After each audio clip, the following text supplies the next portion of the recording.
इस वीडियो में मैं फ्लैम या म्यूकस के बारे में कुछ ज़रूरी बातें आपको बताऊंगा। फ्लैम मतलब वो रेशा जो आपके फेफड़ों से आता है। कैसे आप इस रेशे का रंग देख के इसकी असल वजह का पता लगा सकते हैं कि ये क्यों बन रहा है। और मैं आपको एक नेचुरल रेमेडी भी बताऊंगा जिसके इस्तेमाल से ये रेशा कम हो जाएगा और रेगुलर इस्तेमाल से आप इसे हमेशा के लिए ख़त्म भी कर सकते हैं। अब हमारी बॉडी नॉर्मली रोज़ाना 1 लीटर रेशा खुद भी बनाती है। ये हमारी बॉडी का डिफेंस सिस्टम है, एक प्रोटेक्टिव मैकेनिज्म है जिससे बॉडी बाहर मौजूद वायरसेस या बैक्टीरिया को अंदर आने से रोक पाती है। ये म्यूकस इनको ट्रैप कर लेता है या अगर कोई डस्ट पार्टिकल्स हवा से बॉडी में जाते हैं तो ये म्यूकस इनको भी रोकता है ताकि ये हमारे सेल्स तक ना पहुंचे। ये सांस की नालियों में मौजूद टिश्यूज पे एक लेयर बना लेता है। इस लेयर की वजह से एयरवेज मॉइस्ट और लुब्रिकेटेड भी रहती हैं, ड्राई नहीं होती और इन वायरसेस और बैक्टीरिया को भी सेल्स तक पहुंचने से रोकती है। यही वजह है कि जब आप बीमार होते हैं, जिस्म में अगर कोई बीमारी जन्म लेती है, कोई वायरस या बैक्टीरिया अटैक करता है, तो इस रेशे की प्रोडक्शन बढ़ जाती है। तो ये एक्चुअली आपकी बॉडी का आपको बीमारी से महफूज रखने के लिए एक नेचुरल डिफेंस रिस्पॉन्स होता है। बॉडी ज़्यादा रेशा बनाने लगती है। अब अगर इस स्पूटम या बलगम का रंग साफ या ट्रांसपेरेंट है तो ये किसी एलर्जी या बीमारी के शुरू होने की निशानी हो सकती है, या फिर एजमा भी हो सकता है। अगर रंग पीला है तो इसकी वजह सांस की नालियों में, एयरवेज में या लंग्स में कोई इन्फेक्शन मौजूद है। इसका पीला रंग इसमें मौजूद व्हाइट ब्लड सेल्स की वजह से होता है और व्हाइट ब्लड सेल्स की मौजूदगी इस बात की निशानी होती है कि आपका जिस्म इस इन्फेक्शन से एक्टिवली लड़ रहा है, इन्फेक्शन को फाइट ऑफ कर रहा है। और अगर इसका रंग सब्ज है तो इसका मतलब है कि इन्फेक्शन बहुत ज़्यादा सीरियस हो गई, ये सीवियर इन्फेक्शन की अलामत होती है। डार्क या ब्लैक कलर है अगर तो ये फंगल इन्फेक्शन की अलामत है। अगर फ्लैम ब्राउन या ग्रे कलर का है तो ये खास तौर पे स्मोकर्स में कॉमन होता है। इसकी वजह ज़्यादा सिगरेट पीना है। इसकी एक और वजह हो सकती है अगर आपकी बॉडी कॉन्टिन्यूसली डस्ट या एयर पोल्यूशन से एक्सपोज हो रही हो, मतलब दिन में ज़्यादातर वक्त आप ऐसी जगह पे गुजार रहे हैं जहाँ इर्द गिर्द की हवा साफ नहीं है, तो ये भी इस बलगम के ब्राउन या ग्रे होने की वजह हो सकती है।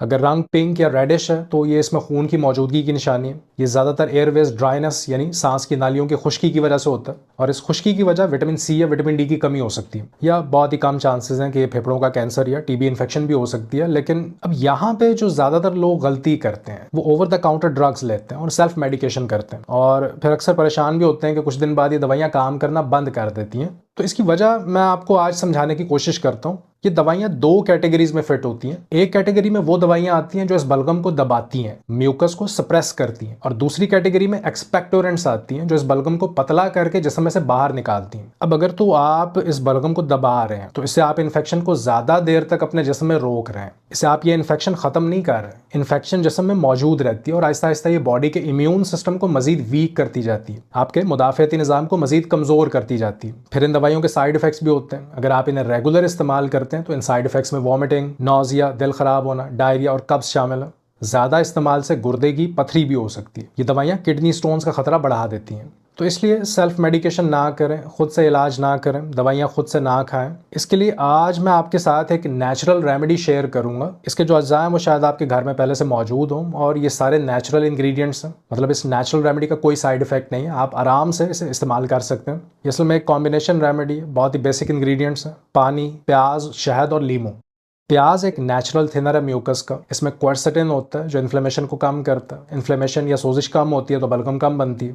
प्याज में विटामिन सी भी होता है और विटामिन सी एक बेहतरीन इम्यून बूस्टर है, मतलब ये हमारे मुदाफ़ियती निज़ाम को मजबूत बनाता है। और ये इसलिए भी ज़रूरी है कि हमारा मुदाफ़ियती निज़ाम ही है जो इन इन्फेक्शन से लड़ता है। प्याज में सल्फर भी होता है जो खांसी को रोकने में मदद करता है, स्पेशली वायरल कफ को ठीक करता है। आप कच्चा प्याज भी खा सकते हैं या फिर इसे जूसर में ब्लेंड करके जूस निकाल सकते हैं। कपड़े से छान के इसका जूस अलग कर लें, ज़्यादा नहीं, सिर्फ 1 टेबलस्पून प्याज का जूस आपको चाहिए होगा।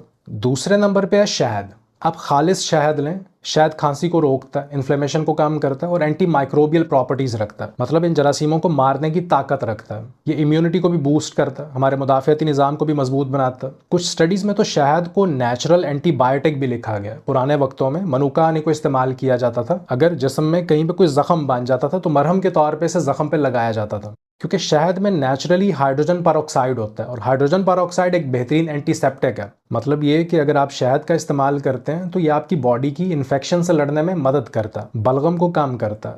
तो इसमें आप शहद का भी 1 टेबलस्पून लेंगे। तीसरे नंबर पे है लेमन जूस। लीमू को आप निचोड़ लें और 2 टेबलस्पून आपको लीमू का रस चाहिए। लेमन जूस में जो सिट्रिक एसिड होता है ये म्यूकस को ब्रेक करता है, ये म्यूकस को पतला करता है, जिससे इसकी मोबिलिटी आसान हो जाती है और ये बॉडी में से आसानी से निकल जाता है। इसमें विटामिन सी भी होता है जो इम्यून सिस्टम को स्ट्रांग करता है। अब इन तीनों इंग्रेडिएंट्स को आप 1 गिलास नीम गर्म पानी में हल कर लें और पी लें। दिन में 3 बार ये मिक्सचर बनाएं और 3 बार पिएं।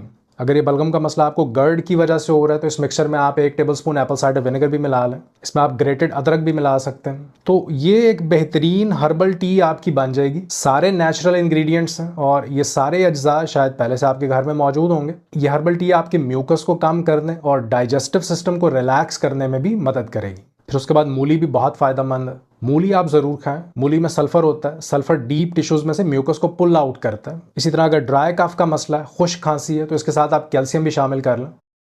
और यहाँ एक और ज़रूरी बात, इस मसले को हल करने के लिए फेफड़ों की एक्सरसाइज भी बहुत अहम है। मतलब आपका रोज़ाना हल्की फुल्की वर्जिश करना भी बहुत ज़रूरी है, क्योंकि एक्सरसाइज के दौरान आप गहरे सांस लेते हैं। डीप ब्रीदिंग जब आप करते हैं तो diaphragm muscle up and down होता है। इससे जो म्यूकस लंग्स के लोअर पार्ट में जमा होता है, इसकी मोबिलिटी आसान हो जाती है, इसकी मूवमेंट आसान हो जाती है और ये बॉडी में से आसानी से निकल जाता है। तो आप इस रेमेडी को इस्तेमाल करें और फिर अपना एक्सपीरियंस कॉमेंट सेक्शन में शेयर करें। अपना ख्याल रखिए। अल्लाह हाफ़िज़।